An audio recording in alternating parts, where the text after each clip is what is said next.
I believe that it is an amazing thing to be alive. I believe that it's an amazing thing to be alive with other people to share stories with.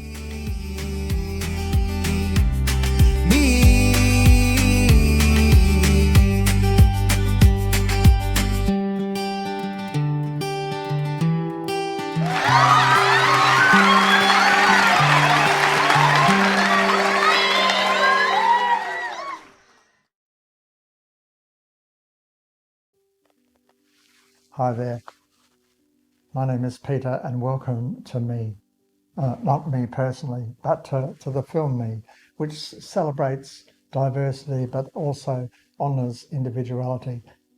Each of us are unique, having different passions, experiences, connections, guided by different values, whether they be integrity, kindness, laughter, resilience, and I suppose underlined by what gives us joy and energy in life, whether that be a creative pursuit, the warmth of human connection, the thrill of the new, trying to achieve something, the joys and wonder of nature. And for each of the people in the film Me, they have expressed their worldview in raw, in honest, in authentic manners, so much so that I'm sure that we'll be inspired by their journey. And their stories will give us a vehicle to reflect on our own sense of meaning. Let the stories of me begin.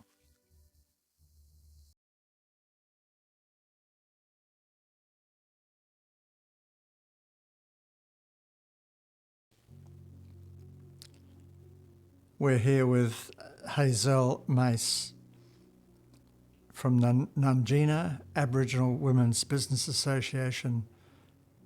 Hazel, thank you very much for having us today at this very sacred place. Could you tell us why it is such a sacred place?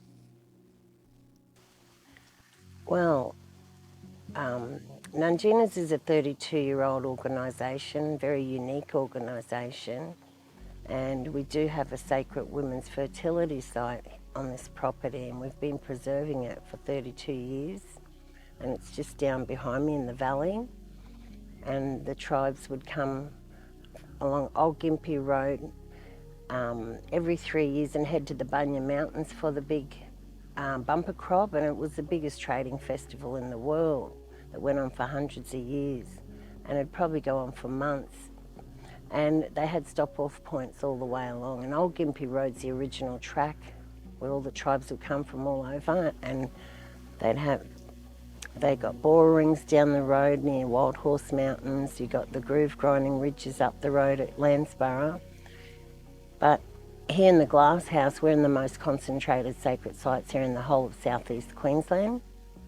And my mother, she took out tours for over 35 years and taught schools, universities, people from all around the world about these sacred sites. And if it wasn't for her tours, well, they wouldn't be environment and heritage listed and protected with signs and fences around them to keep people out from destroying them.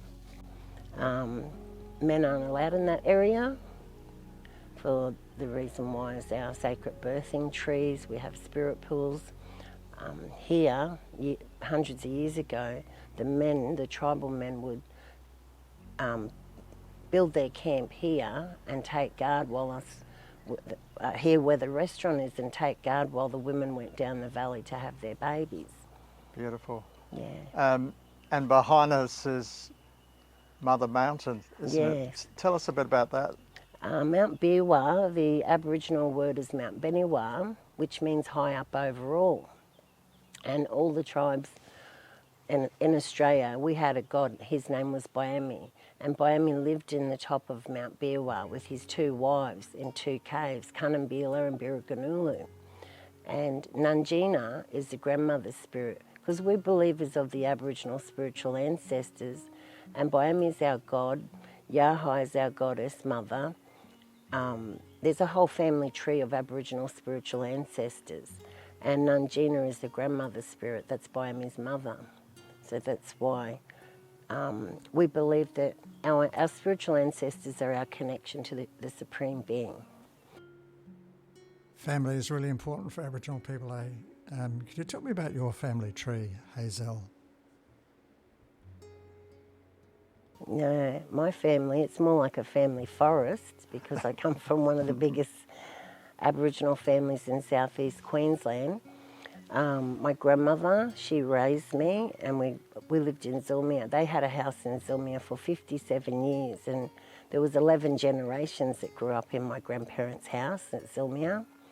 And I came home as a newborn to that house, and we sold that in the late 90s, and after they had passed away. My grandmother, she was born in Cherbourg Mission. Her name was Hazel Mace, and I'm named after my grandmother. And she married my grandfather, who was Lindsay Mace. He was in the Navy, and he was a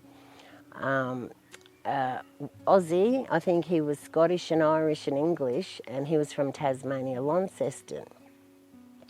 And yeah, they lived in Brisbane, and their house was like the floodgates for all the families coming from up north or off the mission after World War II, and they'd all stop at our place in Zilmia and then make their way out to the city and settle. And a lot of families are still around the city that have settled and know our family. We're very well known in the Aboriginal community and very highly respected family because of all the work. My grandmother, my great-grandparents, my mother, my mother's brother, and me now carrying on that legacy. And yeah, my family has very high respect in the Aboriginal community, and because we're so close, and we've always looked after each other and people in the community. So what do you think non-Indigenous people can learn from Aboriginal people? I think they could learn a lot. I've met a lot of non-Indigenous people throughout my life that have never even spoken or met an Aboriginal person, and they're born here and they're from here, and and once we get to know each other, they have a different perspective on what they think of us, you know, because I grew up in the struggle in Brisbane when Black Deaths in Custody come in, and my aunties and uncles protested, and us Queensland Murrays, we call us, but back when I was growing up, we were called, my nana used to say we're all Gurries. Gurries is a term that we name ourselves as Aboriginals from this area, southeast Queensland, or just Queensland. The whole history of Aboriginal people in this country, it needs to be rewritten. You know, culture's never lost. It's just a big jigsaw puzzle we have to put back together. And I think if everybody, you know, learned to care for country, that sort of thing from us, they would learn a lot. You know, and our culture's very, very harmonious. Like when you go out, and we have different Aboriginals throughout this country. We've got the urban Aboriginals, and then we've got the traditional Aboriginals. And, you know, a lot of our urban Aboriginals need to go and learn from them traditional Aboriginals, and a lot of the traditional Aboriginals need to come and learn from us. Like, you know, Nunginas is probably, hopefully, one day a part of that cultural exchange, and not just for our people, but all our children of the future, non-Indigenous children. I think educating them the proper way is a positive way to a positive future. Hazel, a final question. How do you feel being an Aboriginal woman in today's society?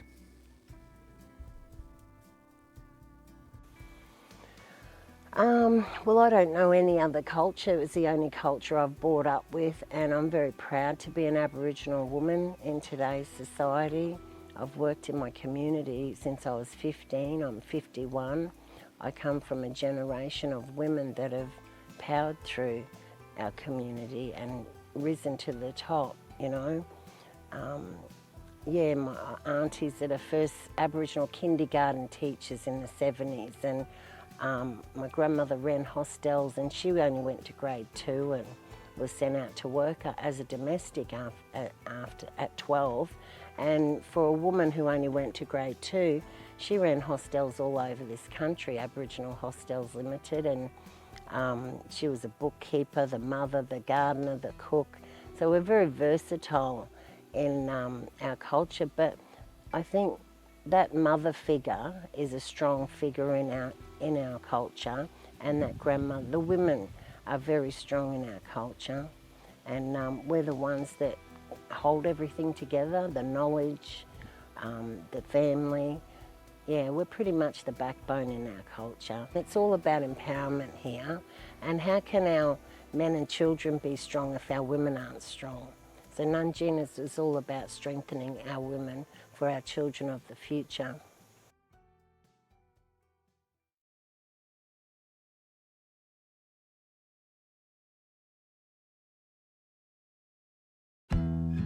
I'm Troy. I've known Daniel for 15 years. I've just known him to be very resilient and strong-minded, and there's a lot of discipline. Yeah, he's taught me to plot my steps and plan ahead, and yeah, he's a very good friend. Now, Daniel, your life has been a very interesting life, and I guess you've had more difficulties to overcome than most people. Could you explain what those difficulties were? I was born with something called cerebellar hyperplasia, and that affects the cerebellum in the back of your brain, and that affects your balance and your hand-eye coordination. So it hasn't been too great. So that's what I've had to deal with from birth. When I was little, it was far worse. Well, I had elbow pads, knee pads, and even a helmet in kindergarten because I would just sort of fall over. And I also had a wheelchair when I was in grade 1 for a time. But with practice and training, it gradually improved. Where I got rid of the wheelchair in year 2 and started walking to get better. I still fell over a lot, but it improved gradually. And I guess it sounds like there was a lot of determination from you. Like there was was there a lot of people in your life that wanted to sort of protect you, do you think? Yes. Like my parents, for example, were very concerned, wanted to protect me a lot, but I never wanted sort of protection or wanted to be treated differently. So I also was very determined to do things myself.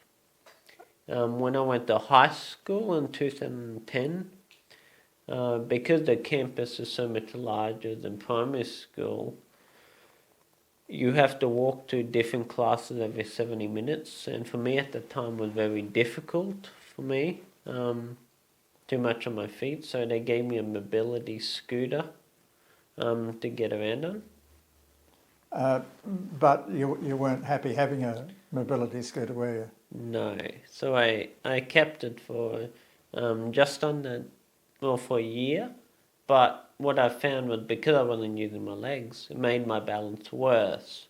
So eventually I just didn't take it out before anyone else had even realised I stopped using it to try to improve my balance. And then I went a step further because I put weights in my backpack, about 8 kilos, walking around on to strengthen my legs and walk all around the school in it. I've always been driven to prove people wrong in everything that I've done. Physically, I always like to challenge myself. Like I go to the gym regularly 6 times a week to challenge myself. I took a lot of time to get my license. As another example, I failed 7 times before I eventually succeeded. So just on the licence there, people suggested that you would never be able to drive. Was that correct? Yeah. Yes, certain relatives of mine thought you'll never be able to drive, but that just made me more determined to prove them wrong and to do it. And yes, I failed 7 times before I passed on the 8th attempt. Beautiful. Now, I guess there's, there has been people that's encouraged in life, hasn't there? Tell me about Charlene. Yes, Charlene, I met her when I was 5 years old. I don't really remember her at the time because I was so young.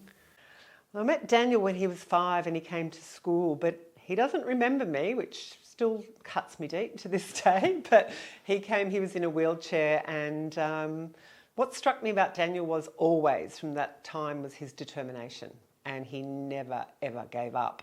I finished school in 2014 and I wasn't doing much in 2015 with my life. I lacked a lot of guidance. So eventually I was at school one day and my dad came across Charlene and she asked me, what am I doing? I wasn't doing much, so she said, bring him, meaning me, into her and she'll shape me up, get me off course in life. So I went into her not too long ago, 2016, and she helped me to achieve a teacher aid course and to work with children. And this really helped me to open up as a person. And also back then, I lacked a lot of life skills because my parents had tried to protect me for so long. Like my mum tried to do everything for me.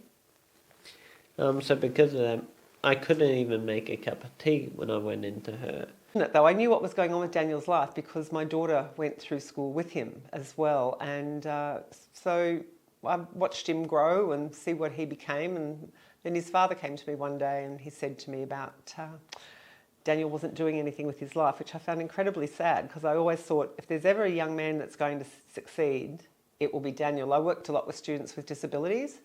Daniel always stood out, and another young man, but he's since passed. But Daniel was outstanding. So yeah, it was when he was 5, but the pivotal time came when he was 19 and he came back to work with me. We had a program called the Sensitivity Unit where we taught children from all over Brisbane what it's like to live with a disability. So he came there, and one day we had an interview with Courier Mail and he told me in that interview that when he arrived he was good for nothing, and that broke my heart, and that bit I don't think it's ever repaired, quite honestly, because I never viewed him as that. I always thought that he was a really capable young man. So then our journey truly began together, and I'm very honoured to be a part of his life. Yeah.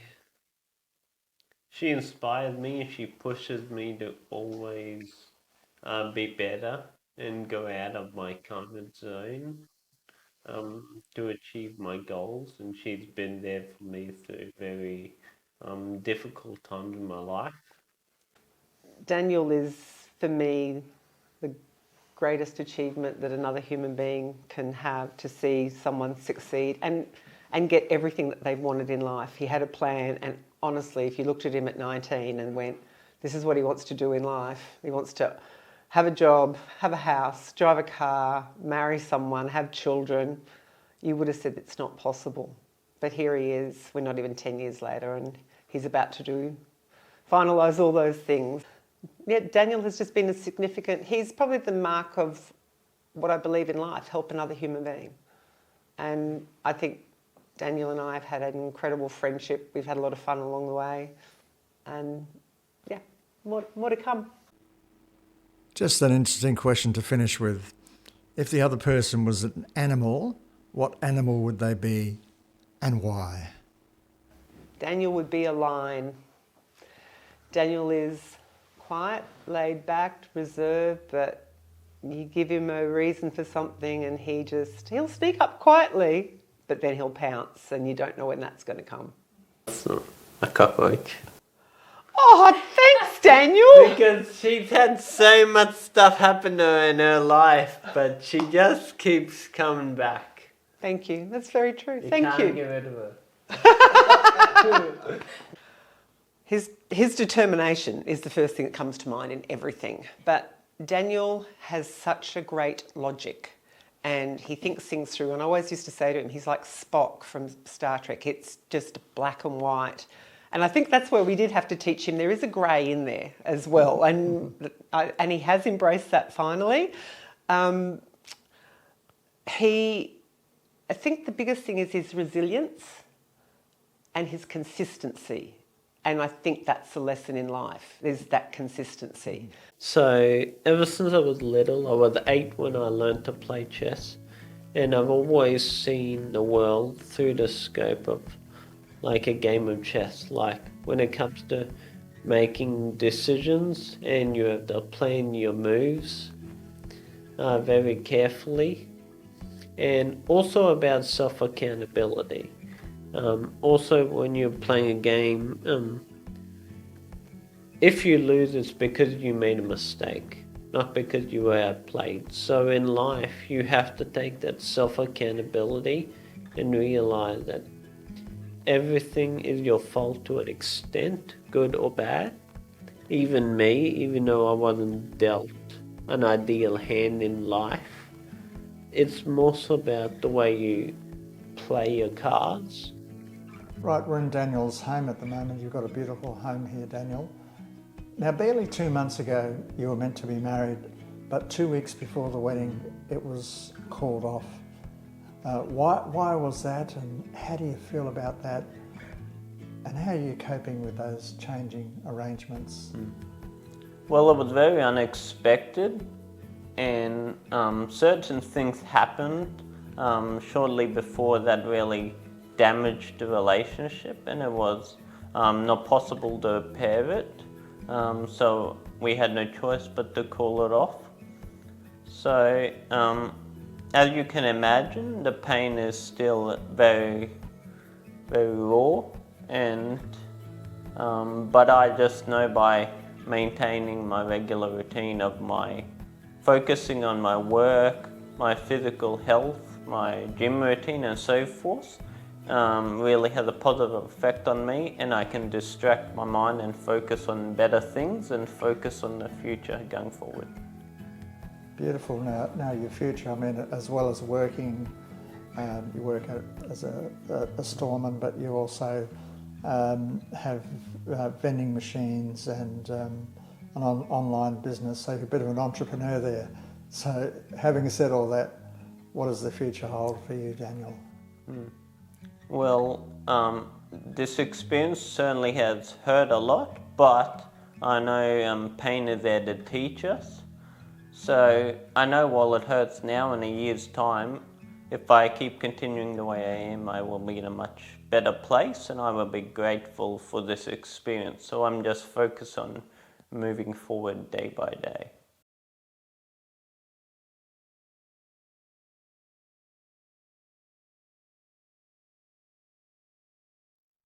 For you? Yes, I think search for meaning to me is like tasting the food that I eat. You know, if I'm on the rush, you know, I just gulp my food down and, you know, I don't taste the flavor. And so I'm learning to slow life down and to savor, you know, the different flavors of life. And when did it begin? Like, I don't know, have always been, you know, I guess, you know, a daydreamer, you know, when young, and then I'm curious about things. I think and reflect. And when I was an adult, you know, I reflect and review my role in society, what I work in marketing and business, for instance, and how well, you know, I give back, how well I perform.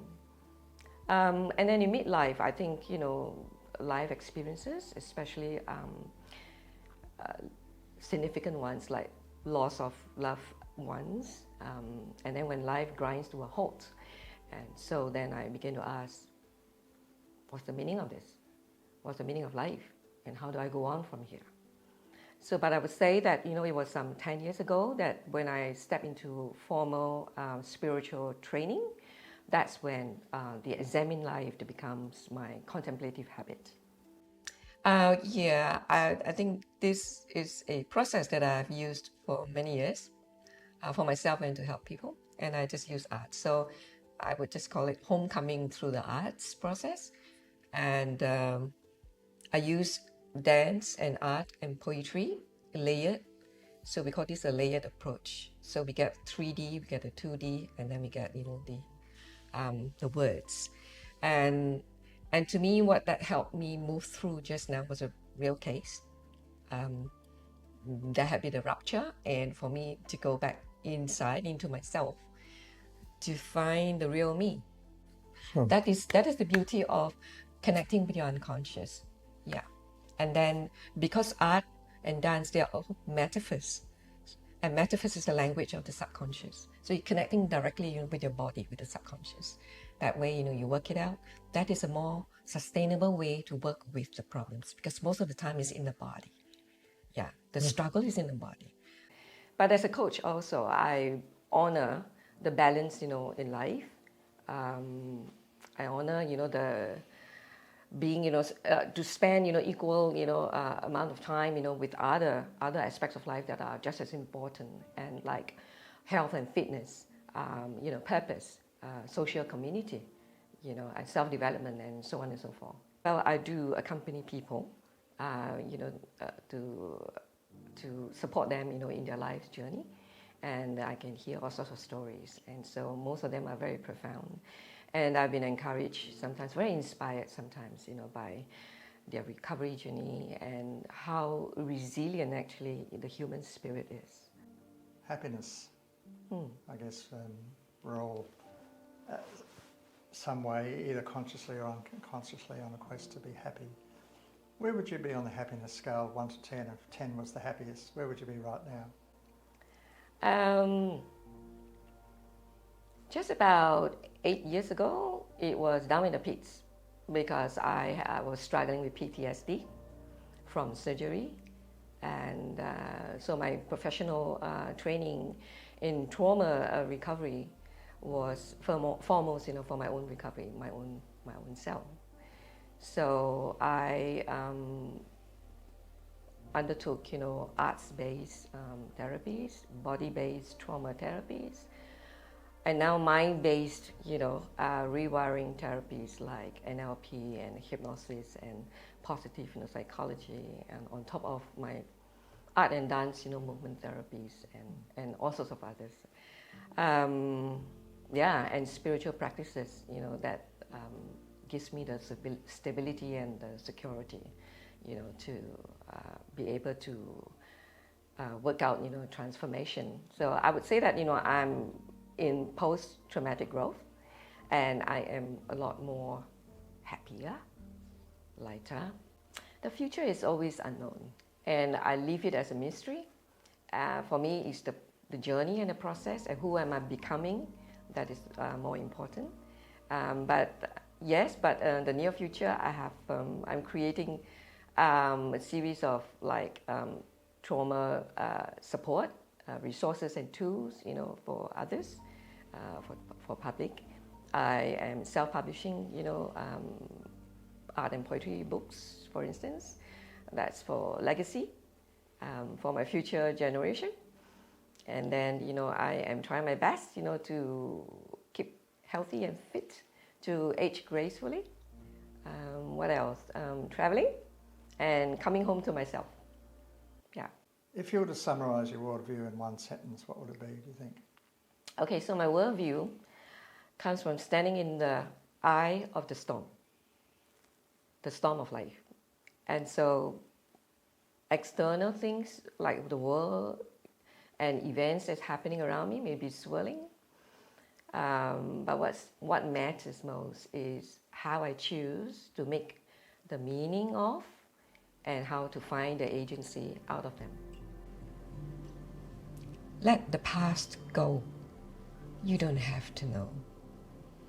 Let the veil drop and face the stronghold. Eyes of pain in the tornado. Origin of light. Do not be afraid.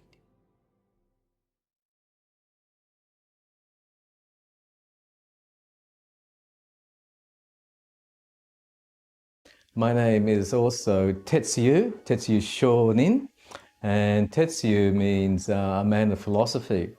And the man I am is, as you can see from the background, I'm a Japanese Pure Land Buddhist priest. So the beginning was a kid who realized that, yeah, he was outside, even though this is the country he was born in. This is the only country he'd ever known, but felt outside, not inside. And I realized that it was important to hide my Japanese-ness. I was the only coloured person in the school, in the primary school and at high school too. So that didn't help either. So I felt it keenly right from the word go, from early age, right up through high school. And you have to remember, these are also the days, as I'm growing up into high school, becoming 15, 16, these are the days of the White Australia policy. It wasn't until I left high school and went to university that things started to change for me. For some reason, I don't know why, I can vividly remember my first day at uni. I went to Queensland University, and they got these beautiful, if you've been there, has these beautiful stone, big block buildings. And when I saw those buildings and I walked through those buildings into the Great Court and I looked around, and then I felt free. And then after the first year, I took a break, and I, like everyone in those days, I had long hair. I bought a backpack and I went to Europe for 6 months. I backpacked around Europe for 6 months. And while I was growing up in Australia, I'd go to the West End with my family, and you'd see the Italians and the Greeks running their small fruit and veggie shops, fish and chip shops. Now in Europe, traveling through Italy, through Venice, the beautiful city of Venice, and then going to Athens and seeing the beautiful Acropolis on the top of the mountain there. And it gave me a new insight into the Italians and Greeks that I'd seen here. Right? So when I came back to Australia, if I went to West End and interacted with the shopkeepers, it was with different eyes. Well, so coming back from Europe, I changed my course from engineering to teaching, because now I had the confidence that we all have something. Anyone living here in Australia can or doesn't need to hide their ethnicity, that they can share it. And so I became a Japanese language teacher here in Australia. So I was teaching Japanese here.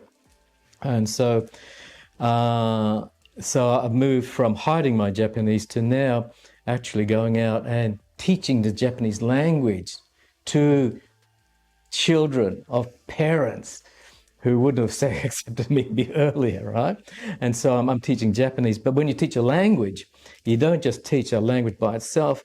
Associated with that language in teaching is also the culture. Well, yes, so I was teaching here at a high school in Brisbane, but previously I'd spent time as an exchange student in Kyoto. And while I was studying there, I also took up painting. It's an art form called sumie or suibokuga. Sumie is the Japanese ink painting. Okay. And I was studying under a very old man, and he was teaching me during the lessons how to paint, but not only how to paint, but also because he was a very wise person as well as being an excellent artist. And so through what he used to say about the things that we were painting, because Japanese sumie, the Japanese literati painting it's called, it's not just inspiration, dab, paint. It's formalized, and in that painting there is philosophy. There's a philosophy. You can see Confucianism in there. You can see Buddhism within that painting. And he'd be telling me this, not teaching me, but telling me all this. And at the same time, I'd be looking at him and seeing how he conducted his life. And so that inspired me. It wasn't only sumie that he taught me, but it was also how to be a good human being. then I start to feel this call, this yearning to go back to Japan and continue my studies in Sumier. So I quit the school teaching here, I go back to Japan, I start studying painting with him again, but to make money, I start teaching over there, and I'm teaching English over there at a Japanese private girls' high school, which is run by the order that I finally became a priest of. So it's the connections, the interlocking of all the events in life that sort of have led me to this point. And so this way, in Pure Land Buddhism, when we die this time, we were reborn not again on earth, in this life here, we're reborn in the Buddha's land of Amitabha, born there. From there, you reach enlightenment. And so slowly but surely, the number of attendees at a ceremony are increasing. So that last ceremony that you were at, there were 78 people attended. So I've gone from 6 to 78. But that's over a long period. That's 20 years. I've been doing this for 20 years now. So 6 to 78 is quite a large congregation. So my activities now go beyond just the Japanese community. I also attend multicultural, multi-faith gatherings, and so I can meet people from the Hindu religion, the Muslim religion, and also. Within Buddhism, I can meet the Vietnamese Buddhists, the Thai Buddhists, the Sri Lankan Buddhists. And so all the time I'm seeing people of different nationalities. They're different, but when I talk to them, we are the same. Well, on Thursday Island, there is a Japanese cemetery, and there are 700 Japanese graves on the tiny little island. And so Japanese started to live on Thursday Island from 1890s right up until the outbreak of the Pacific War. They were employed in the pearl shell industry, but it was a very dangerous job, very, very dangerous job. So I calculated once that you could be sitting down having dinner with someone today, and 2 weeks later, one of you wouldn't be there at the table. So as a priest, I do funeral services, but I also do memorial services. So a memorial service is when you honour your ancestors. So that's what prompted me to go to Thursday Islands, the cemetery of Thursday Island, to honour those ancestors who lived there, as well as to Broome, and also to Cowra as well. Beautiful. Now, I understand also you've received a citation from the Japanese government. 2 questions there. What was the citation for, and how did that make you feel as a person? Yeah, I was very surprised at that, receiving that honour. I received mine mostly with my work on Thursday Island. And so it was bestowed on me by the Japanese Consulate General here in Brisbane, who represents the Japanese government. And that was in recognition of my contribution to strengthening the ties between Japan and Australia. Oh, how did I feel about it? Yeah. How I felt about it was, well, here I am now, as I said, from hiding my Japanese to expressing my Japanese and to being recognised formally by the Japanese government for doing what I do in strengthening ties between Japan and Australia. The legacy I'd like to leave is that to see the best in people, to accept.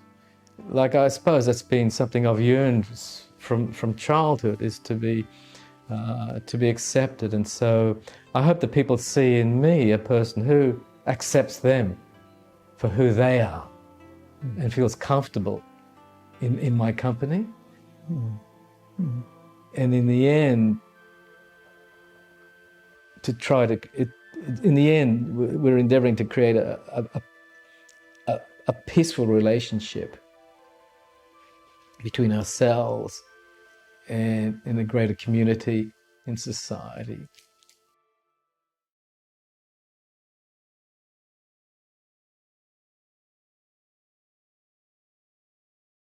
This what's part Seder and theory? Oh, okay. It's good that you asked because that's what I was going to teach today. So we're going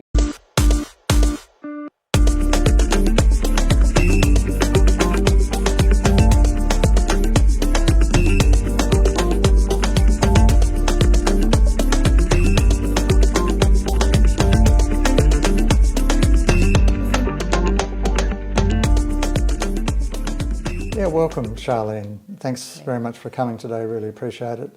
How are you feeling today? a little bit nervous. I'm not going to lie, but excited to, try this and for the opportunity to talk about my story. So tell us a little bit about Ugandan heritage and how meaningful it is for you. Yeah, so born in Uganda, born and raised. I love this beautiful country. Just the green, the natural vegetation, and just the animals and everything around me. One of the key components, looking at the crested crane, the Ugandan national bird that embodies our flag, is just beautiful to see. How would you briefly describe the spirit of a Ugandan person? Oh, colourful, happy. Community. I think community. Okay, Ugandans love being around people, Africans in general, because, that saying takes a village to raise a child. So it's all about the people around us, dancing, music, food. I think that really is a makeup of a Ugandan person or an African person. If I don't say African, Africans might be like, how are you just focusing on Uganda? It's part of, that whole continent and who we are. What brought you to Australia? University. So after high school, moved here, as I mentioned, when I was 19, to do uni. I'm just happy to fall into teaching and education when I was talking to people. And I knew one thing I used to tell my dad was I always wanted to work with teenagers. No regrets, because coming back to that question of how does that create a sense of meaning for you, I think for me it just helped craft my purpose, and I already knew it's something I wanted to do. So being in that and being amongst the kids or the students and knowing that you're in their perspective, contributing to that growth and upbringing and those formative years, that growth that they have as kids is very important. So I think for me, it just helps know that as I wake up every day, I'm creating or making a difference in their lives. So for me, that's very important. So from your perspective, what makes a good teacher, do you think? It always comes back to relationships. So I know with teachers, the amount of time, is not enough in regards to, you're trying to be there for the students and support them, but at the same time you're trying to do your work and lesson planning and marking. So it's hard to say, I'm being a great teacher at the moment, because sometimes you don't feel like you are. But I think when I walk into the classroom and, the kids crack a joke and I laugh back, or we have that bit of banter, for them, it is meaningful. Yes, the purpose is to be there and teach and deliver the content, but I think just being able to put a smile on their faces or even just say good morning, I think for a lot of them it means a lot. So those relationships do matter, and I think if you can harness or focus on those relationships, then the other things just come as you go. How does faith provide an anchor for you in life?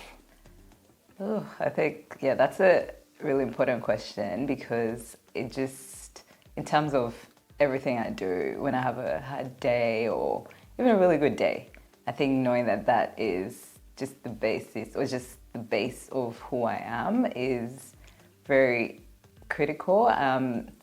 Knowing that if things, again, like say, go wrong, or at work there's so many things that happen, or even just in our daily life. But I think because I've grown up with that as my anchor, knowing that I can always go back and just have that to ground me, molds me as a person, as a human. And there are times, when I want to lash out, but I just remember, okay, that thing of, I have Jesus at the center, what would he do? So it is a very important mold of who I am.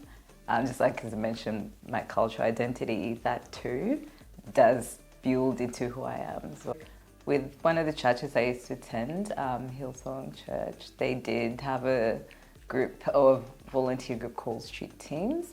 And with Street Teams, they used to go out into the community and, just help. Could be from anyone to, single parents or people in need who just don't have enough. And it could be just simple things as, come and clean your house. And for me, it was just eye-opening knowing that there's people that are struggling that you don't even know about, So just going to this house, this mom, she had about 4 kids and the house was just a mess and she just didn't have the time to clean and she was going through her own issues. So when the kids would see us come on a Saturday, it was just once a fortnight, but they would just get so excited because we'd take some of them out and play with them in the park or some point say, all right, we're going to do the garden, just some do the cleaning. And the house was really, there's a lot of clutter everywhere. So it took us a long time to get through that. And because we had spread ourselves through other families, we're not at their house every fortnight.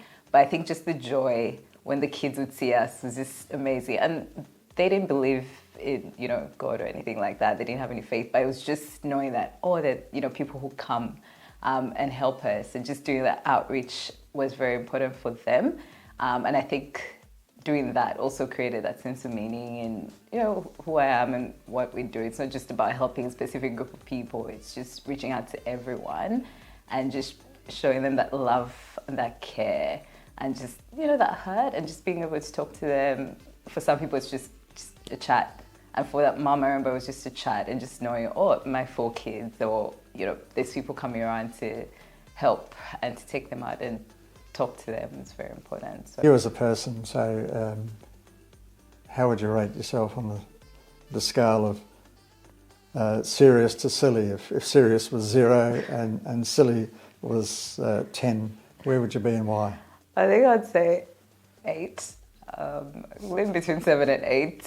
So I can be serious when I need to be, but I always just like having a relaxed, chill time. I think I'm a very chill person, but definitely there's situations where I don't have to be serious. But silly, just get through life, have a laugh. Meet someone at the coffee shop, something funny happens, you both just crack a joke, laugh at that, and it's just making life easy. You don't have to be serious all the time. So I think for me, I'd say anywhere between, maybe let's go 7.5. Sort of thing. Let's go 7.5. So that's where I rate myself. I can see a strong 7.5 there, Thank you. even an 8. Yeah. If you were to summarise your worldview in a sentence, what would you say it would be? The sentence, without hesitation, I'd say, my faith at the centre, crafting who I am as a person, and being able to reach out to people in need or just bringing joy. That would be the lens I'd want to look at it from.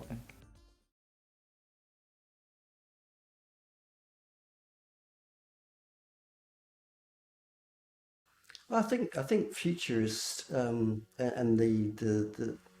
the concept of future studies and thinking about the future is actually my entire sense of meaning. And I noticed when I was young, probably 10, 11, 12, I would sort of tend to think in terms of scenarios of the future, and that was like the past, the present, and then the future. I would walk into some kind of a space and I would just sort of scan the entire environment and think, where did this come from? Where is it now? And where could this be in 5 or 10 or 100 years' time? It's just something that I seemed to do kind of naturally, and that stayed with me, and it was always kind of a hobby until I was about 30. And then I found out, actually, you can study future studies at a university, and I thought, wow, that sounds like me. So at the age of 30-something, I went back to university and became qualified as a futurist. I was an associate professor of foresight and future studies in Japan for 10 years, and one of the things, because I was working with obviously very young people, 18, 19, 20, and it was in Japan, so they were Japanese. So long story short, I developed my own kind of niche in telling stories about the future, and over my 10 years in Japan, we made like 1,000 short stories. So I would have students form teams and they sort of discuss the things that they were concerned about in the future, and that could be anything from, you know, the usual things like robots and AI and the end of the world, but it could be just more simple things like food or families or marriage or sexuality and gender and so on. And they would write a story around that particular theme based on some future principles using things like scenario building and so on. And then they would make a story, and then they would film the story, edit the story.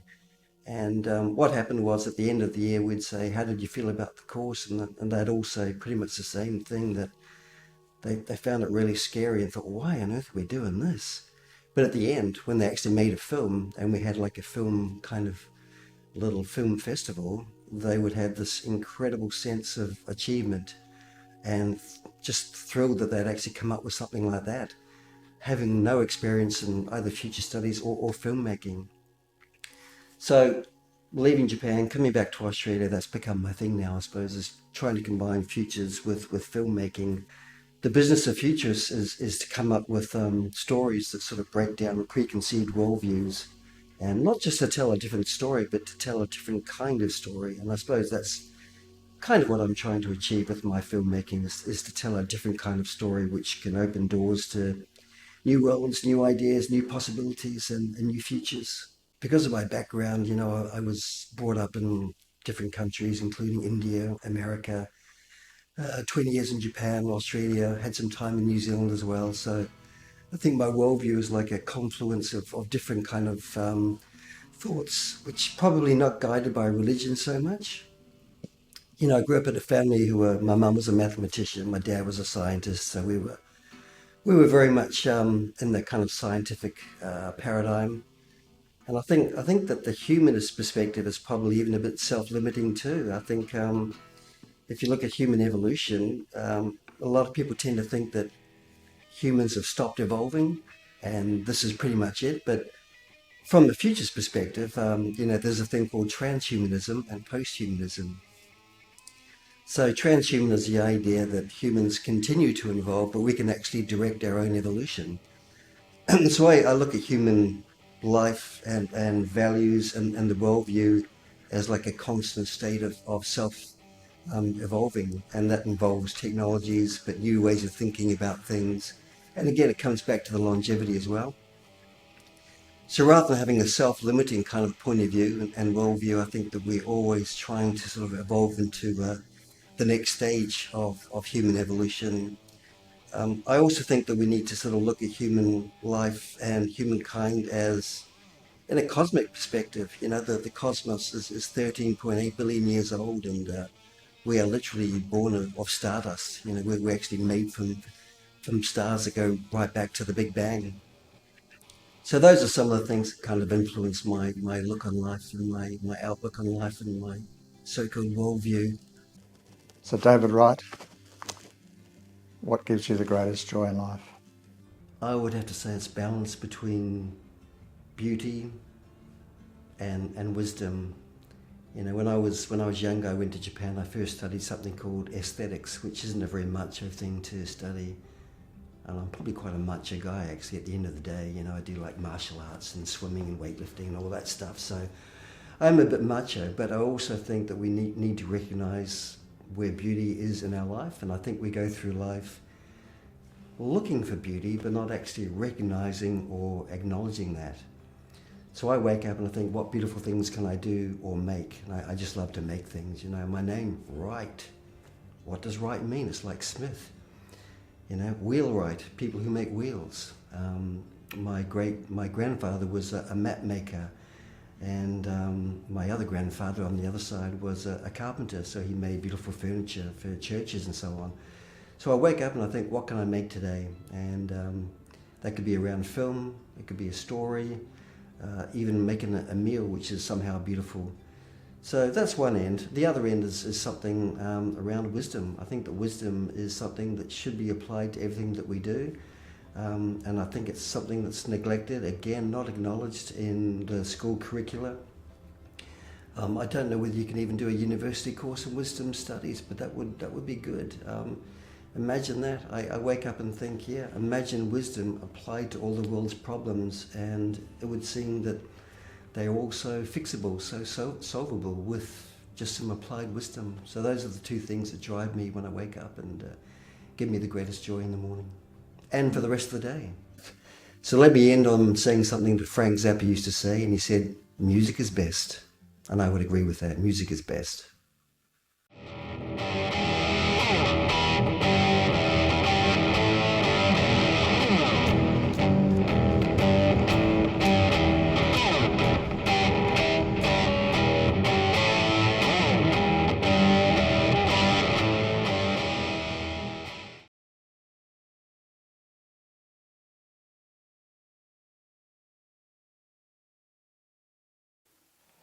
Good morning, Mariko. Thank you so much for coming. How do you feel today?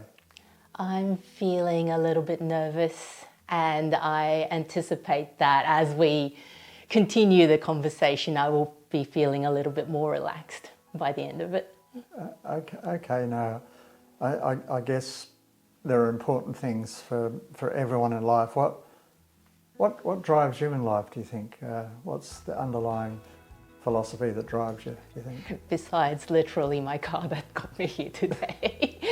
I find this question a bit challenging to answer depending on how my mental health is on the day. Some days I feel amazing and I feel creative and joyful and curious, and other days I can't. I stay in bed and everything is hard. Okay, how would you describe your situation, your feelings today? Today I'm feeling happy.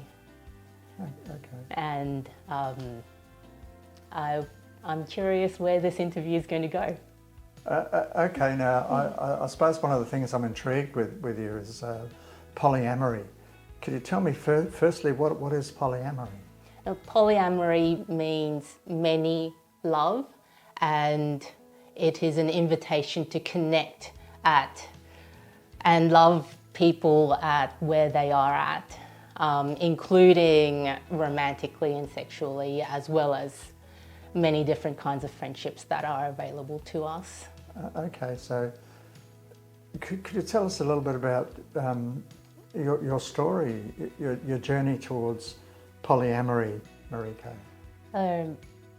My husband and I met and we got on the relationship escalator unconsciously, because we both assumed that monogamy was the only option available, and we dated and lived together. He proposed, which was absolutely lovely.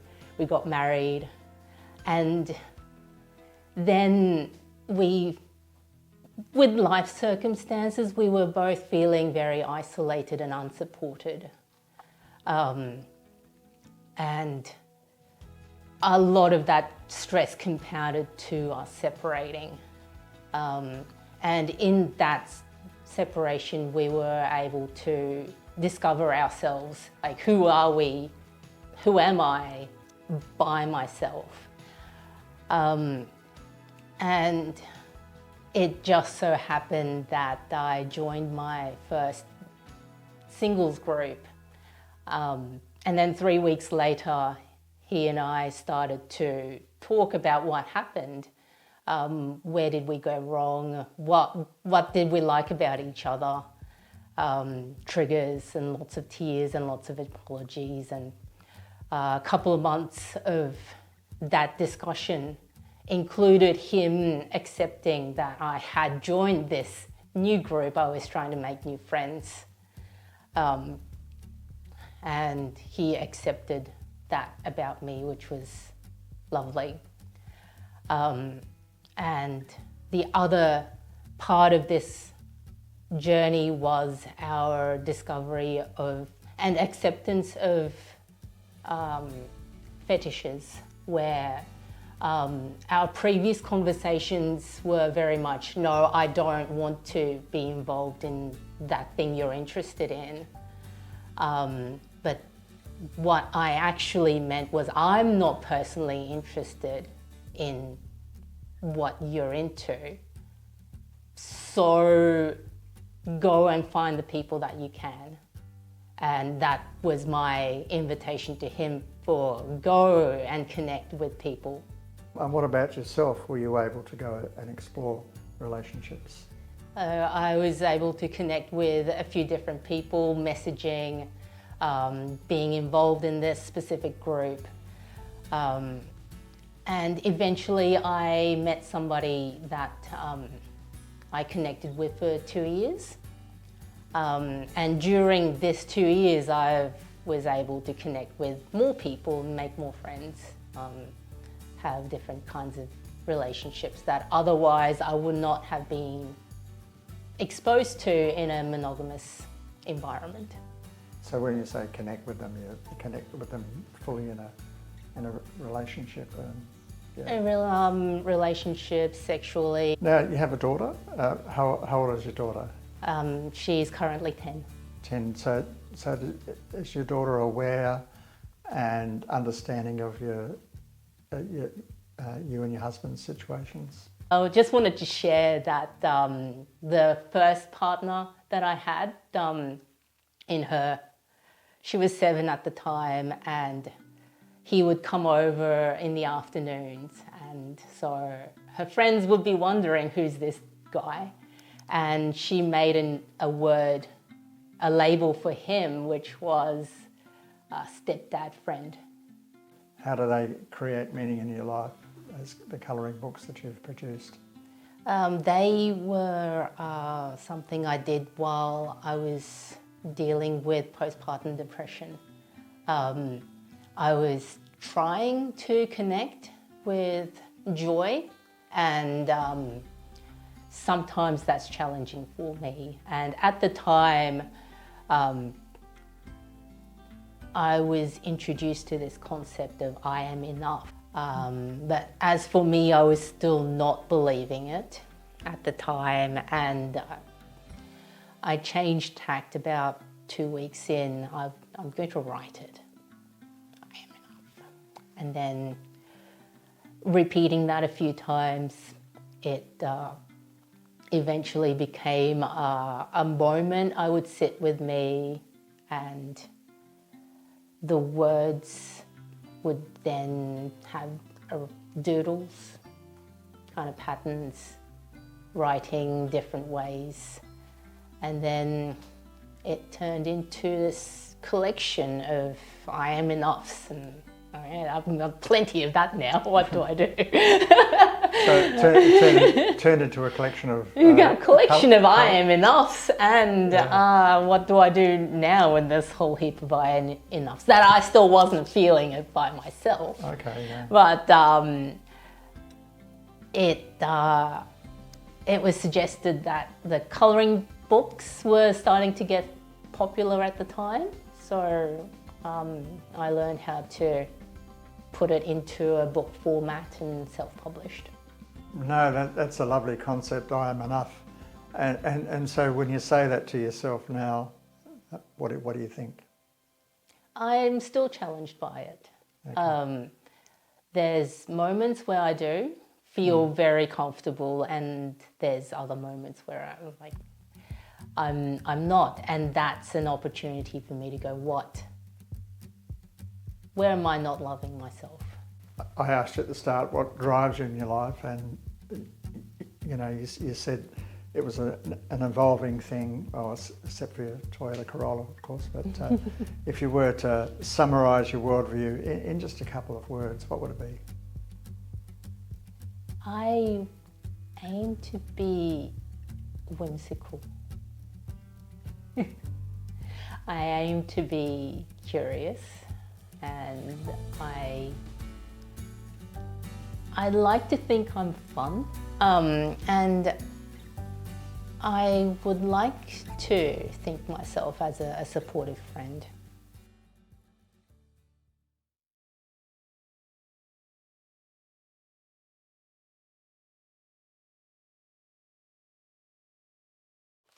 I really think at the end of the day that connection underpins everything that I do.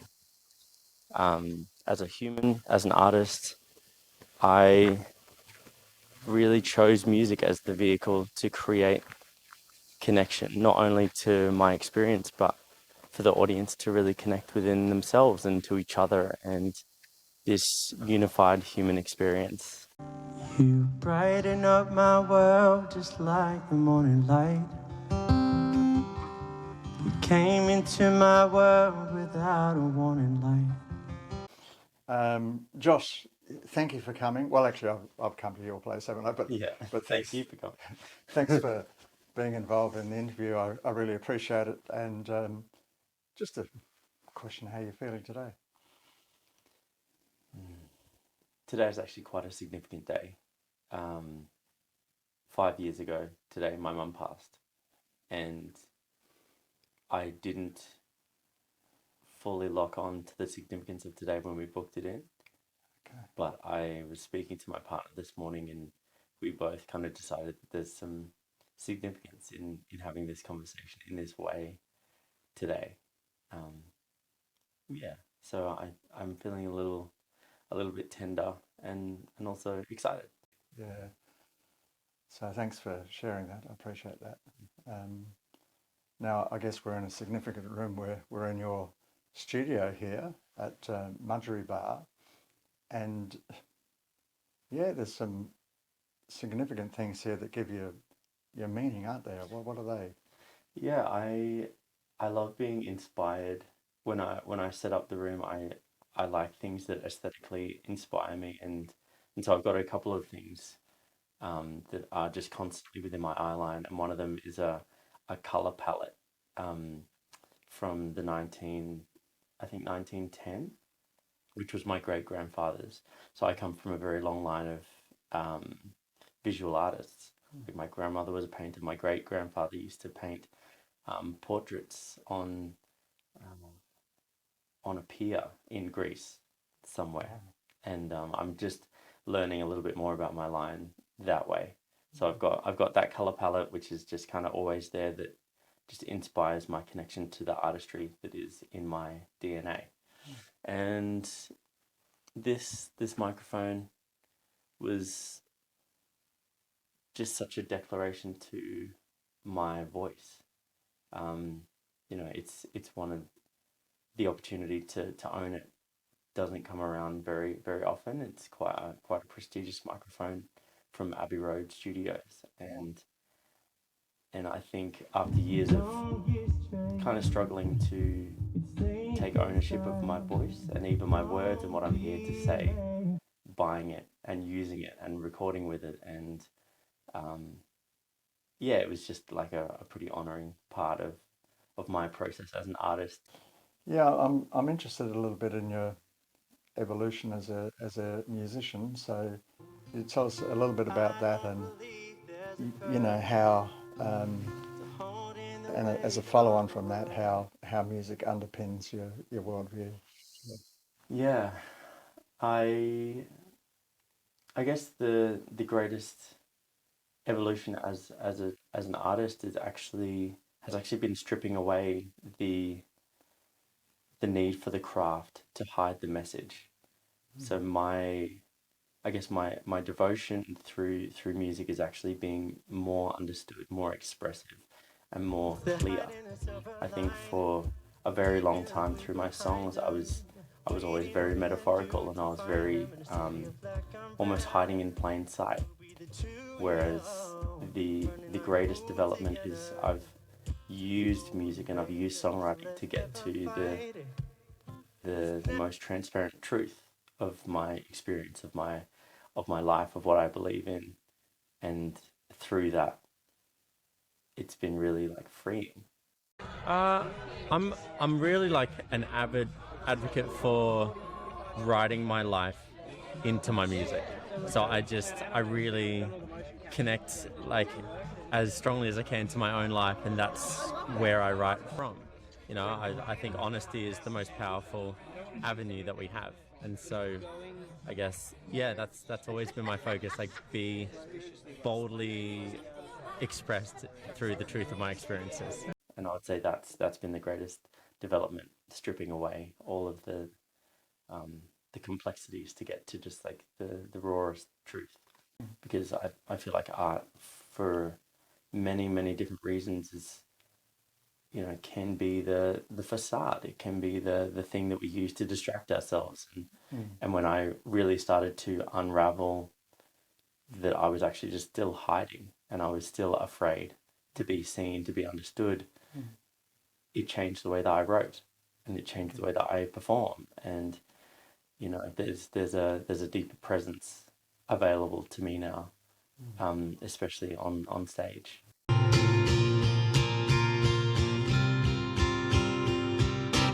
One step at a time, hold you close and lift you up. One step at a time, pour some love in an empty cup. I feel united. I feel like the experience transcends what I'm trying to do, and just, you know, I call it the thread of aliveness travels from me into the audience, and we just become one unit in that moment, and yeah, it's joyous. How has writing helped you find your place in the world? You know, cope with grief in the world. Those sorts of things. Yeah, I kind of use writing as the ultimate just pathway through my own mental cloudiness, busyness. You know, when I write, I become like very attuned to myself, and I think in that there's a huge healing component. I was the boy who used to find the dusty pianos in the forgotten corners of the old halls, the ones with missing keys and yellowed ivory, the ones that time forgot, out of sight and out of sync with modern architecture, polished timbers and sleek designs.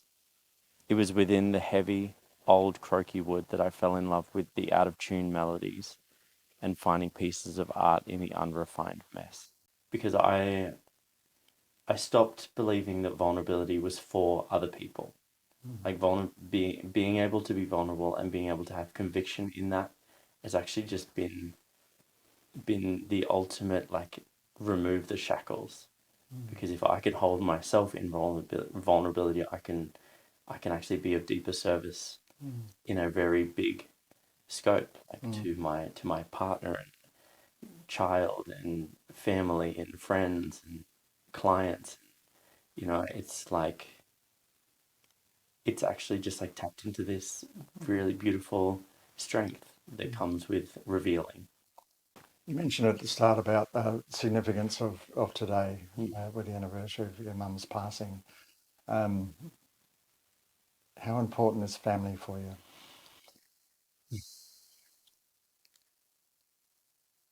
It's been a changing landscape for me. I think family was always a really strong value of my mum. She was kind of the anchor of the islands that me and my siblings and my stepdad, and you know, she was kind of the anchor point. And since she passed 5 years ago, I guess I've really understood how much energy she committed to us as a family, and I have taken that value forward. And you know, not only my blood family, but also my, you know, my partner and, you know, our family unit. And it's actually just become the highest value in my life. Like, everything comes back to connecting, honoring and serving them. Yeah, and I also understand that you have a caring role in your wider family as well. Yeah, yeah. Yeah, for my grandmother, I have quite a lot of my grandmother's things. Like, her artwork is hanging on the wall. She's an incredible painter and seamstress and dressmaker, and 60 years old. Wow. And yeah, and so I'm looking after her and my uncle as well, who are just, yeah, needing a bit more support. So I'm living these two lives of, you know, forging my own path, but then also honoring my family line with my time and energy. Yeah, it's been simultaneously very difficult and deeply honouring. And sorry, this might be a difficult one, but if your mum was here now, what would you like to say to her?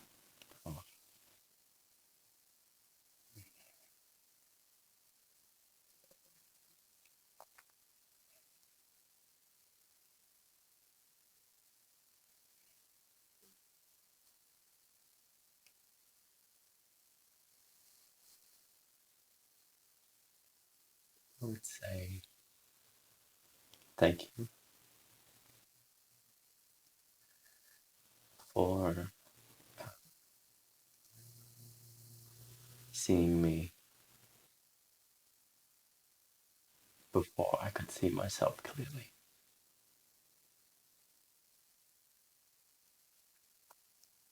To the place I know, the strength of the road will carry us home. Brick by brick to the place I know, the strength of the road will carry us home. Brick by brick to the place I know, the strength of the road will carry us home. Brick by brick to the place I know, the strength of the road will carry us home. Brick by brick to the place I know.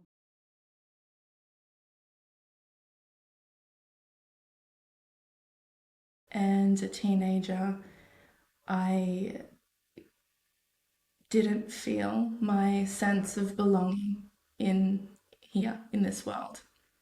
And that kind of led to, I guess, being lost within addictions, self-harm, depression. I had quite severe anxiety as well.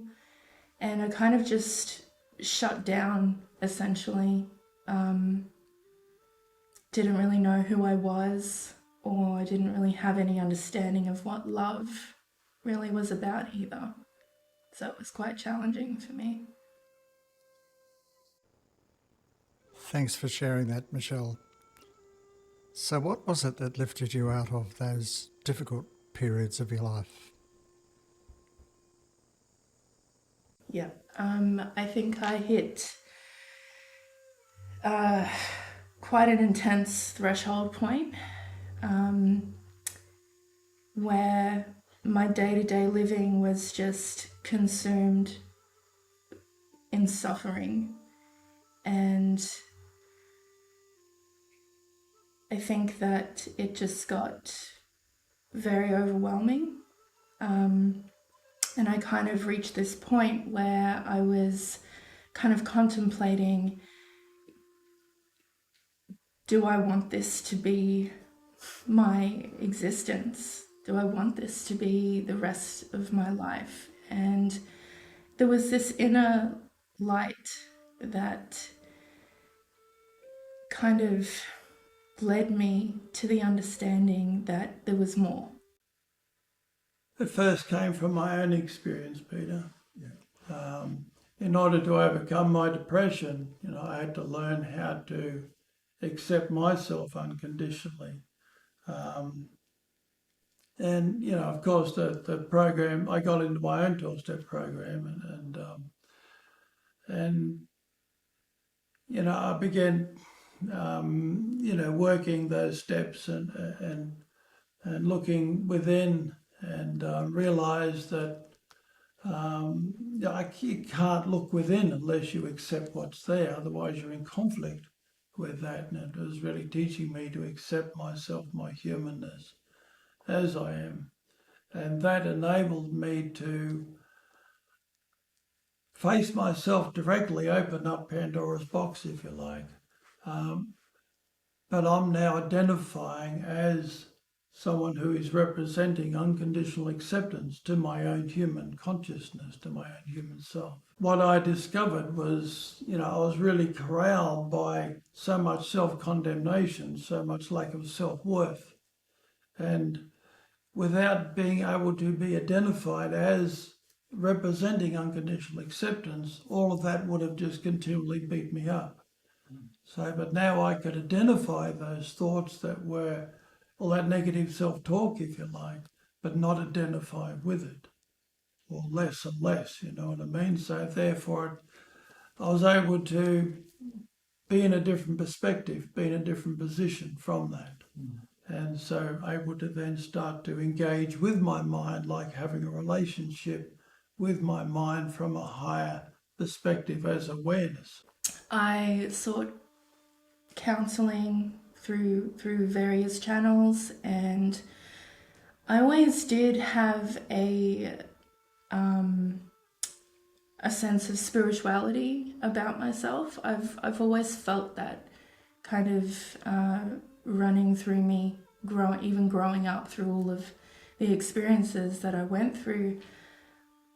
And so that kind of led me down the path of meditation, mindfulness practices.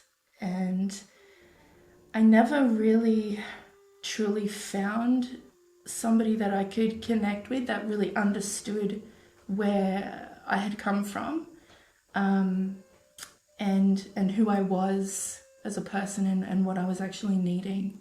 So that was a little disheartening. Eventually you came across Phil Yes. and you did his course, is that correct?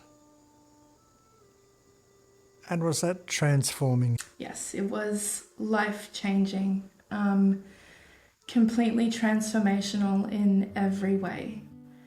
And when I first met Phil, he gave me some of his writings, and it was a very small printout, and I took that home and I sat with that, and as soon as I read the wording, it completely just opened something within my heart. And I thought, wow, it was speaking directly to me. I completely understood the message. And for the first time in my life, I'd felt hope. The most impactful thing that I learnt from Phil and what he is teaching is fundamentally unconditional love and total personal responsibility. So taking ownership of exactly where I'm at in life without judgment. So that's where the unconditional love comes in. And through those two things, I was able to really navigate my way around this beautiful process of being drawn back to myself and eventually be able to experience the depth of self-love and wholeness. Yeah, the notion of total personal responsibility is a hard one to embrace at first because, you know, our ego mind, you know, struggles with all the shoulds and shouldn'ts it opposes on itself.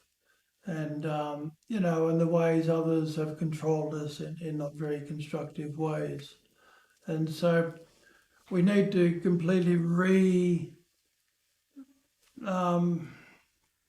reassess what personal responsibility means. And so clearly it is not separate from unconditional self-acceptance.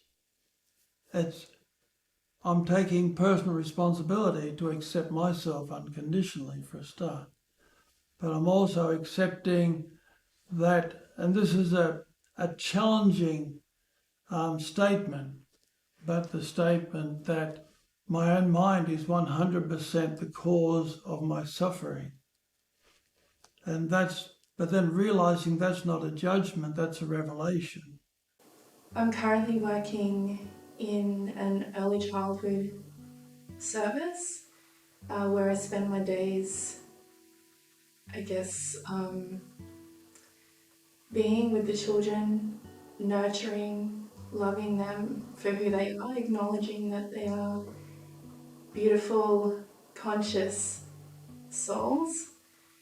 And this brings meaning to me because I'm able to connect in a way that is very authentic and genuine from from my own heart space, which in a sense is, it's beautiful and it's healing, not only for me, but I've had experiences with children where they have been in situations, with quite challenging personalities and are kind of being, I guess, misunderstood to some degree. So being overlooked and kind of, the human impatience kind of kicks in with some of the educators, and so it creates this kind of rigid dynamic, I guess. So this is where I like to come in and kind of set an example for another way. I guess in life we're all on a bit of a quest to be happy. If you can rate your happiness from 1 to 10, I guess in your early life it might be a low number. But what number would it be now? My happiness right now is immeasurable.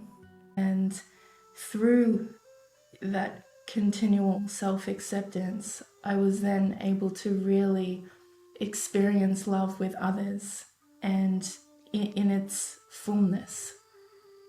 And because I wasn't feeling as though I'm lacking anything, I'm full. I'm full within my heart, and that comes from me.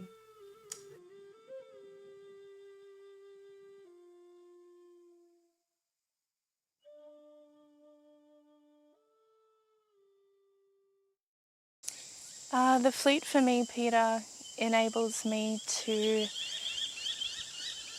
really tune into my heart and free from thought, external influence, and it really just allows me to tune in to my feeling within my being.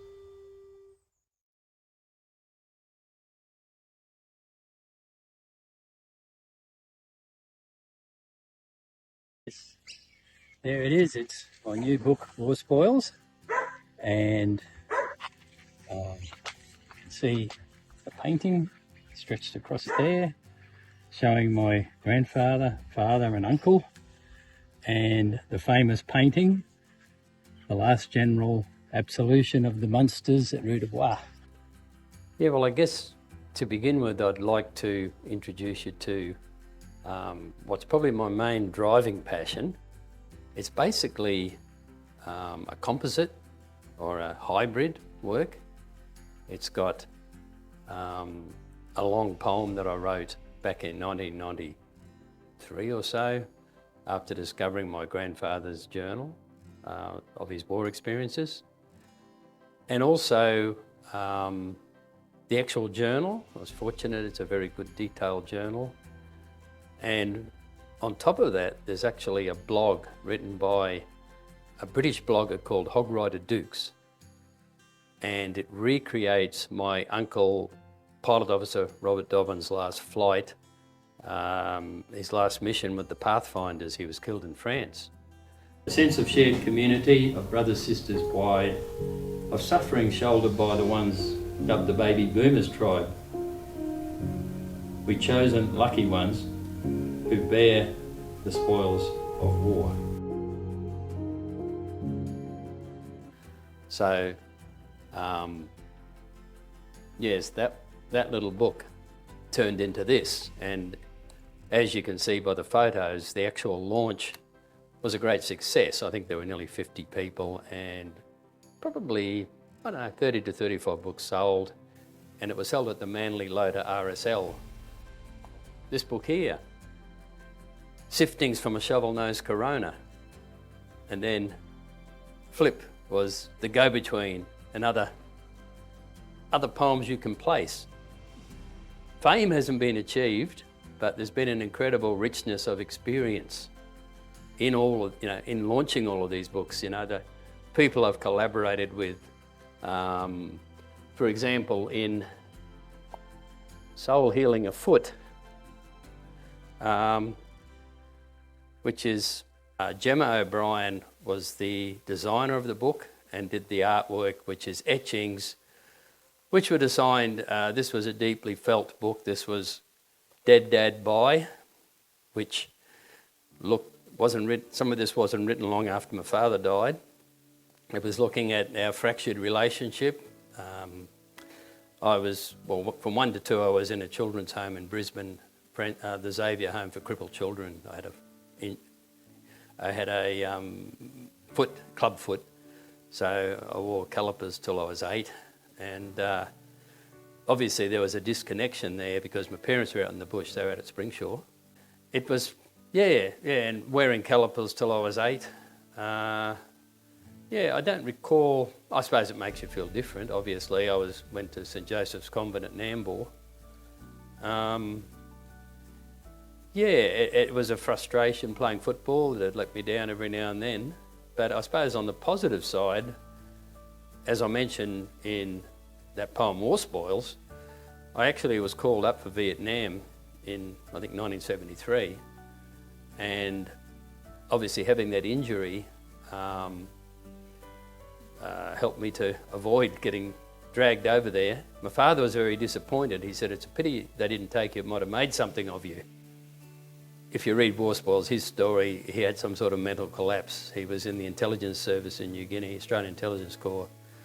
And in the book, I sort of explore what may have happened when he had to deal with the Japanese and rebel, so stressful time. So I do understand now that he was probably projecting his sense of failure onto me. His father was a successful soldier, you might say, in the First War. He rose to the rank of captain. He was an adjutant to a very large, the Loyal North Lancashires, about 3,000 strong. And, so the relationship, in a strange way, I was very fond of him, as it comes out in Soul Healing Afoot. So this is called At Last. Dad, on that last visit to your home, you lay so weak upon your bed, spent and grey, yet strangely strong. And as I came to say goodbye, you seized and held my hand with both of yours.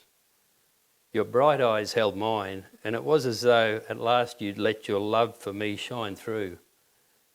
As though at last you'd seen time for what it was, and knew that true affection was no weakness, but stronger than the grave. It was very overwhelming. I was surprised how overwhelming the whole experience was, because I didn't realise I was close to him, really, But it wasn't until he died, as happens, Dead Dad, here's to the good times we never had. Been angry and sad that you're the best friend I never had. Still, now you're dead, I talk to you straighter than alive I ever could, so guess that's good. Sure, it's sad, but I'm tired of being mad. Goodbye, alive, Dad dead, dead Dad bye. Writing is definitely a passion. I'm in journalism, the Sunshine Coast Daily. I was a music editor there. And as a writer, some of the stories I heard, there were stories, great fun of stories, characters, people. He's kind, he's silly, he's a lot of fun, he's smart. Yeah, and mostly he's just good fun to be around.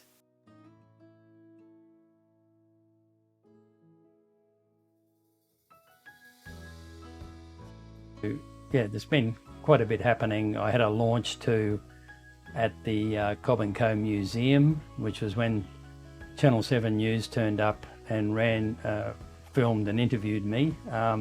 With any luck this year, if I can get into Toowoomba schools, I reckon if I can even just have one door open in one school, that'll lead to other doors opening in other schools. And then I guess if Toowoomba gets done, well then, who knows, maybe other schools in Queensland might be then interested. They say that those that don't study history are doomed to repeat the mistakes of the past, but it's a bit more than that for me. When I wrote War Spoils, when I put it together, my first family was falling apart. I was separating from my 5 children and my first wife and all that.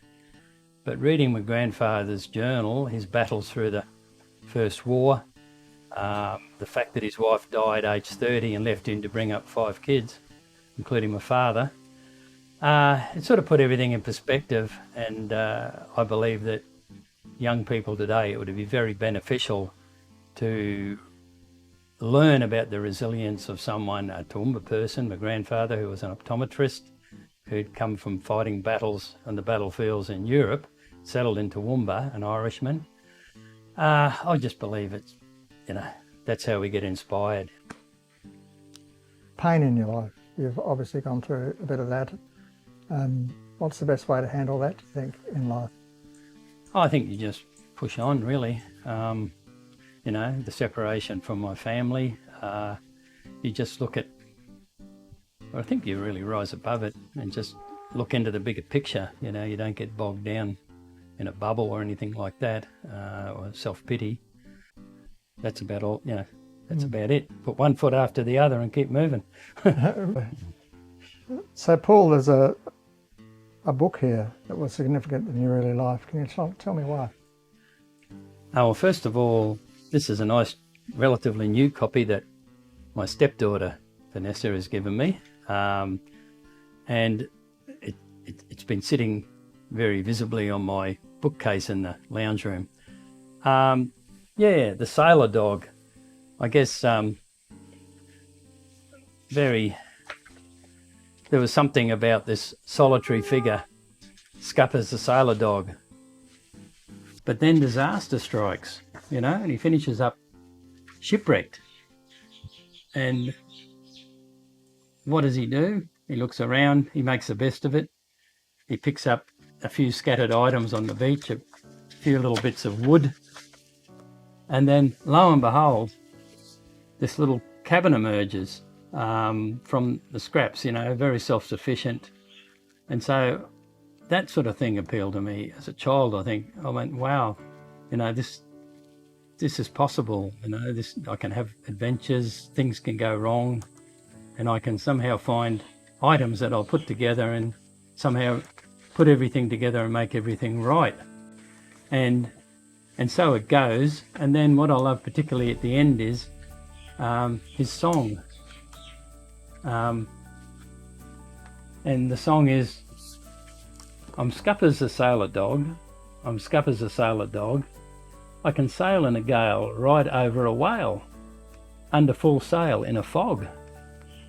I'm Scuppers the sailor dog, I'm Scuppers the sailor dog, with a shake and a snort, I can sail into port, under full sail, in a fog.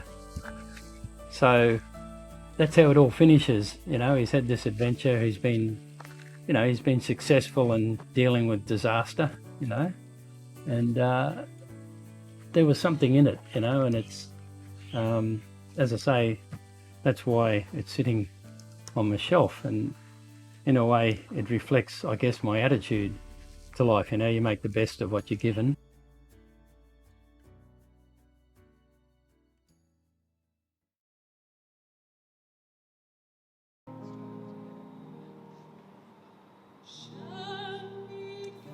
My name is Rebecca Cassidy, and I believe that my life is ultimately more beautiful because of music.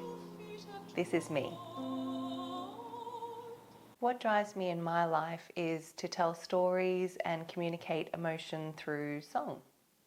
And I think it's really important to me to advocate for and share joy through music and music education. Okay, now you're an opera singer. So how widespread is your love of opera and music generally in your life? For me, my love of opera, it's pretty deep. And I feel like I've been singing and performing or learning opera for over half my life now. And I feel like opera is so vast that I've only just scratched the surface. This is an art form that's over 400 years old. So there's plenty to know and learn and study. So I'm just getting started, really. And my love of music generally in my life, I would say it's infinite. It's really my passion in life, and it's part of me and who I am, and I feel like music and I can't be separated. Rebecca is such fun, and she's so professional in everything she does. Just love having her teach us. She's just awesome. Well, music for me, it evokes lots of different feelings. Some are good, some are bad. So there's pressure, there's doubt, there's jealousy, there's stress, but there's also an enormous amount of joy and obviously pride when you work really hard to, say, study a special piece or an opera, and then you finally get to perform it, and fingers crossed it all goes well. There's an enormous amount of first relief, second, satisfaction in doing a good job, and then sort of pride that you've taken on something really challenging and you've been able to do it.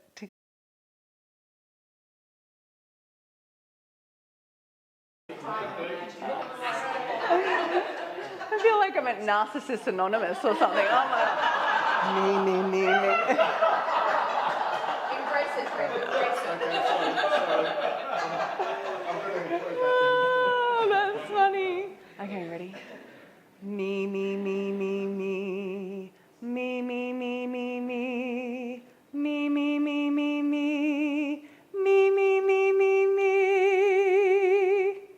So with those pressures, how do you cope with them personally? I've gotten better at it over the years.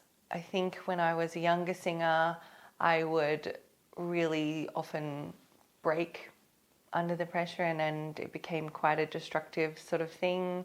I had some coping mechanisms that maybe wasn't healthy for me in the way that I was handling stress. But as I've gotten older, I've been able to really hold on to the phrase of "this too shall pass."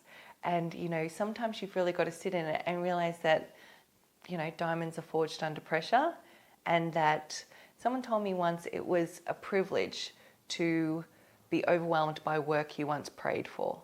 So sometimes when I'm like, oh, I've got all these things and how am I going to manage all these performances?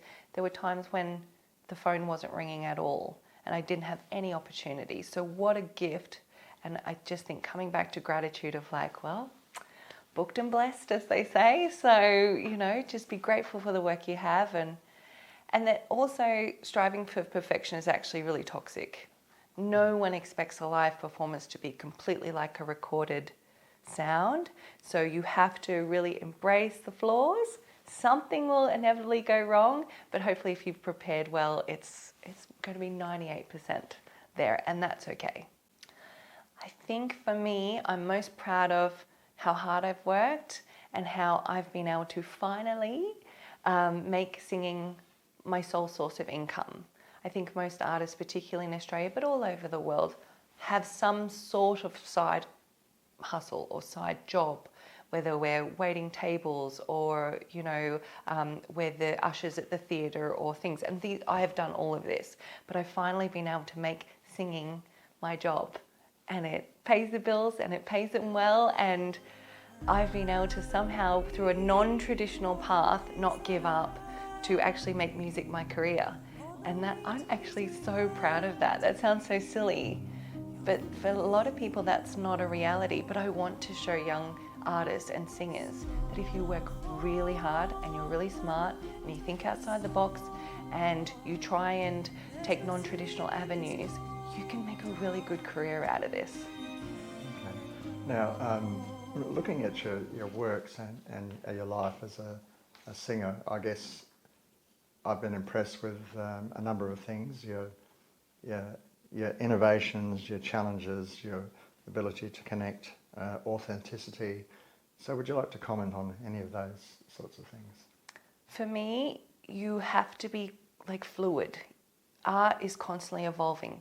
Our society is constantly evolving. So how I feel about certain pieces or works, or even how I sing things, 5 years ago is completely different to how I see it today.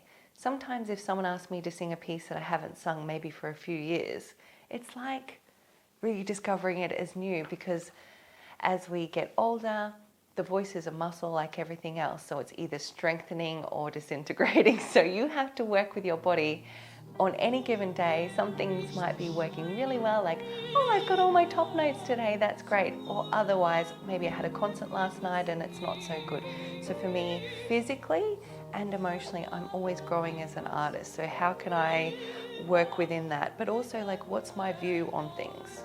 So how I might feel singing Mimi from La Boheme as an 18-year-old as to now is completely different because I've had some life experience. I've had my heart broken. I've been unwell. I've, you know, had stresses and traumas in my life that I've had to develop. And I feel like that is quite literally colouring my voice to sing something in a more authentic way and in a more beautiful way because it's real, as opposed to just a kid out of uni that hadn't experienced much at all, you know. So, and I can tell that with young singers now, and I sort of think, well, it's beautiful and it's right, but there's no real experience behind that sound. So I think that's, again, coming back to gratitude for the good and bad, because it's actually made me forge my own path, have my own point of view on these pieces that are so old. So how do we find it new? You bring you to it. The making of Rebecca Cassidy, that's beautiful. So, yeah, how important are the harmonies of nature in your life, do you think? It's been really important to me to connect with nature throughout my career. One, because of the pressures that I spoke about before, we can get very insular. Singing is very isolating, opera singing in particular, because it's not often you're singing in an ensemble. Sometimes you do, but a lot of the performance I do, it's just me. So you sort of lose track of reality in a way. The pressures that we're under are not the everyday sort of problems. And so I think for me, getting out, quite literally grounding, touching earth, feeling air, water, sky, it's all amazing. To be able to just get out of the city and see the stars, it brings you back to how small and insignificant we are in this world, and that while you may be a diva in certain aspects or on stage, or you are the show in life, you are not the show. There's so much going on and you're only a tiny part of this beautiful world. So for me, nature is key. Now, I've heard, the way to combat creatures in the wild is to sing opera. Is that right? I've never tried that. Should have known that 2 weeks ago. He could have helped me with the spider in the car. Maybe he would have left us. I was certainly doing some high notes, but it was more screaming, not singing. Beautiful. Yeah, so Rebecca, how would you summarise in a sentence or two your worldview, do you think? I think what I've learned is that my worldview is, if life shuts a door, there's always a window open somewhere. Whether you're an engineer or a mother or a singer or whatever is your passion in life, it's never going to go to plan. But you've got to be able to adapt. You've got to use what life gives you, and you've really got to make the best of it. And that's what I found. The traditional path that I thought I was going to take, as someone who's been singing since I was 4 years old, I would say none of it has happened how I thought, but it's actually been a gift to be able to sort of take the by roads and work out my own path. And that I would honestly say to anyone, please just don't ever give up on yourself or your dreams, and just make it happen. Beautiful. That's wonderful, wise words to finish there. Rebecca, thanks very much.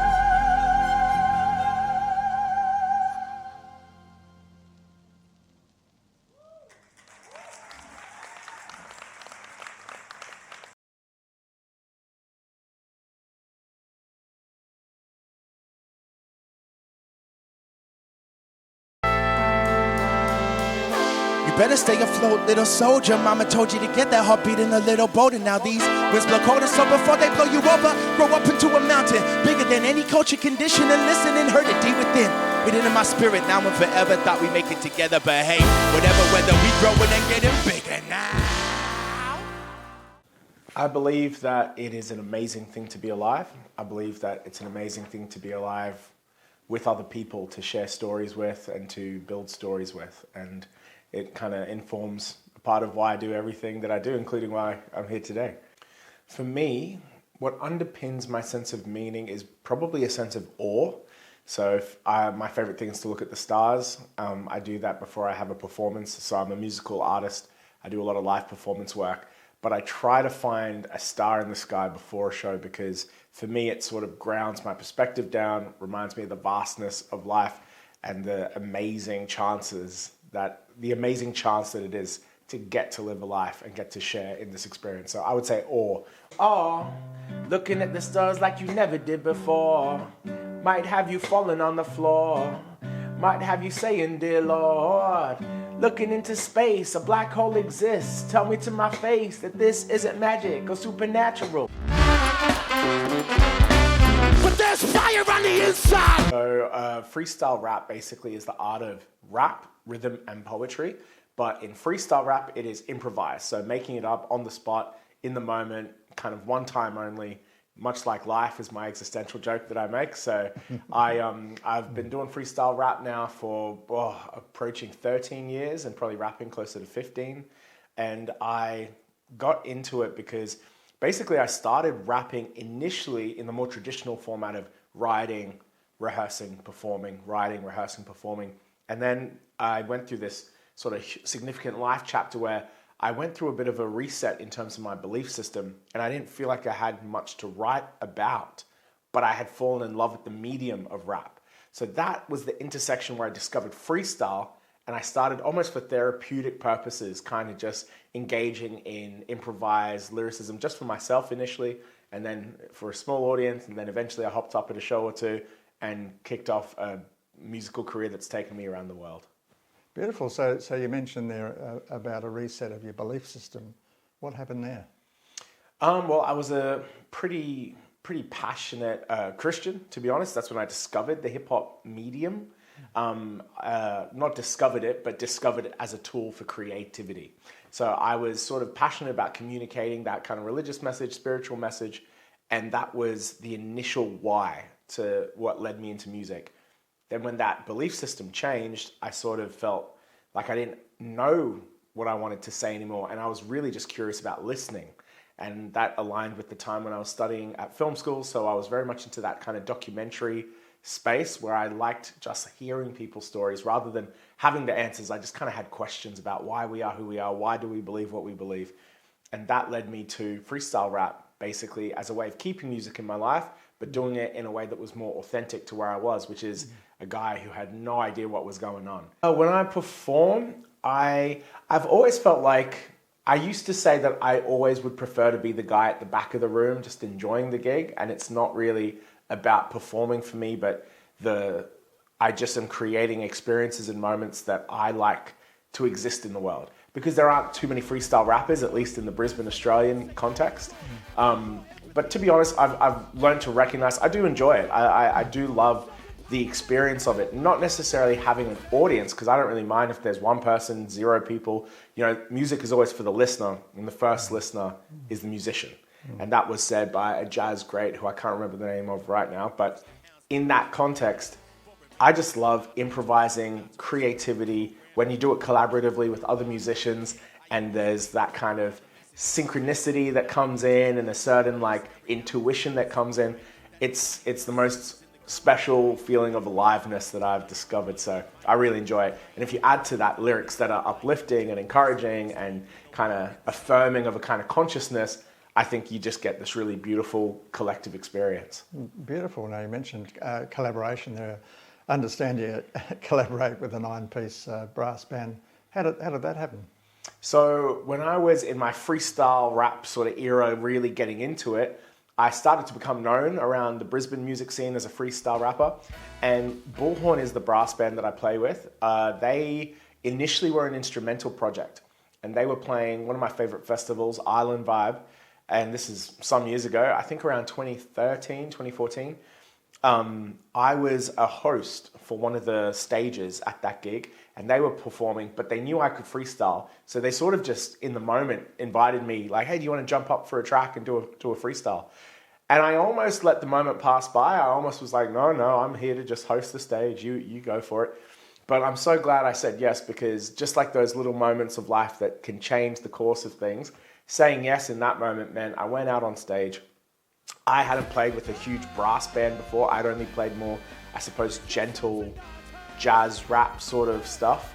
And there was something in the atmosphere that was just so contagious. And we looked at each other on the gig, and then I think it was the next day or maybe the next week, I got a call from the band manager, and he was like, that was amazing. Do you want to just keep doing that? Should we just keep working together? And yeah, it's been like a 12-year project. Well, I've taught as a sessional academic in the higher education space, mostly in film, which is my sort of traditional background, but I was, I believe, the first rap lecturer in Queensland at JMC Academy. And that sounds very, historical, but honestly, it was just me working with students who were interested in the rap medium in terms of their musicality. And I've been in those spaces, but more recently, in the last few years, I've started doing basically workshops and programs that use freestyle rap as a vehicle for life skills and confidence and self-belief and even self-regulation. And that's kind of found its way into private schools, interstate, to the justice system, so working with youth in detention. And it's become a really passionate, place of work for me. Are there other areas in your life that create meaning for you? So conversations. I feel like conversations is my other favorite improvisational kind of creative act, because two people kind of read each other. There's this sense of mutual opening, or I think I've heard it described as a mutually accelerating disclosure, where you kind of both open up, and I think we call it D&M, or deep and meaningful, but really it's just talking honestly about life and story and meaning and purpose and fears and joys and passion. I think a conversation is probably where I find a lot of meaning as well. And like everyone, friends, family, strangers. So if I just gave you a word, would you be able to freestyle rap it or something? Yeah. I did mention something at the very start. Perhaps we'll use that word. Believe. Believe, okay.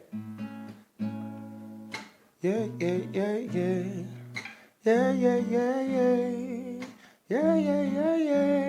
Talking about believe, talking about what I want and what I need. Everybody doing what they can from the west to the east. Trapped in the belly of the beast, but still we have ideas for peace. Ideas for joy, ideas to create, not destroy. Ideas to maybe deploy a little bit of love outside our comfort zone. And once you do, you realize you're home. 'Cause I believe this is what I want, what I have, what I need. I believe we can move for love, we can move for joy and peace. I believe this is just something for your inner peace. I believe it's not just I or me, but maybe it's we. I believe. Yeah. Beautiful. That's a wrap. That's a wrap.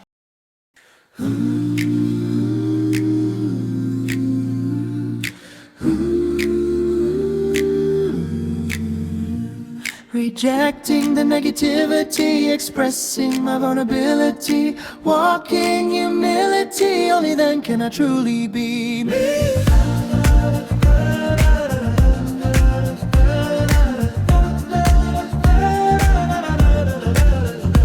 I am part of a tapestry, different colors all to see.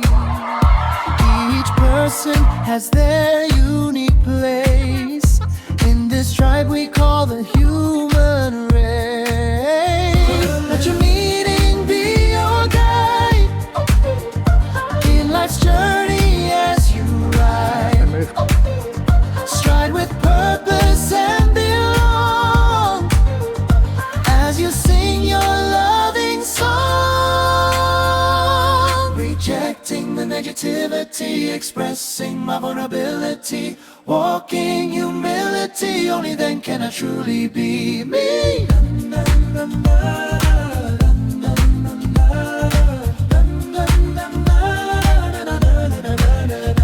We all suffer and experience pain. Inject laughter in your refrain. We all have a special identity.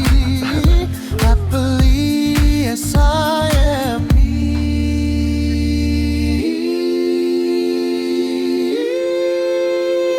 Rejecting the negativity, expressing my vulnerability.